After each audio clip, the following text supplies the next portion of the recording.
కవిత తీసుకొచ్చింది, వాళ్ళ ఊరే పోతాన్పల్లి. ఈమెకు కూడా దెయ్యమని తీసుకొచ్చారు, దేవుని దగ్గరికి దెయ్యమని తీసుకొచ్చారు. అయితే దేవుడు నాకేం చెప్పాడు అంటే, దెయ్యం ఉంది కానీ ఈమెకి మైండ్లో కూడా సమస్య ఉంది అన్నాడు. దెయ్యం ఎంతసేపు అండి, ప్రేయర్ చేస్తే వెళ్ళిపోతుంది. మళ్ళీ 2వ వారం వచ్చింది, ప్రేయర్ చేసా, 2వ వారం దెయ్యం లేదు, వెళ్ళిపోయింది. ఫస్ట్ వారమే వెళ్ళిపోయింది. కానీ దేవుడు అన్నాడు, మైండ్లో సమస్య ఉంది ఈమెకి, ఎంఆర్ఐ తీపిచ్చమన్నాడు. అయితే వాళ్ళకి చెప్తే మా కాడ అంత డబ్బులు లేవు అన్నారు. కానీ దేవుడు వాళ్ళకి సహాయం చేశారు.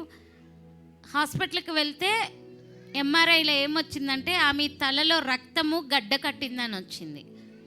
తర్వాత ప్రార్థన చేశాం, దేవుడు వాళ్ళు కూడా మందులు ఇచ్చారు. ఇప్పుడు ఆమె మంచిగా అయింది, ఇంకా మంచిగా అవుతుంది, నాకు ఆ నమ్మకం ఉంది. దేవునికి మహిమ కలుగును గాక, దేవుడు ఈ సాక్ష్యాన్ని దీవించును గాక.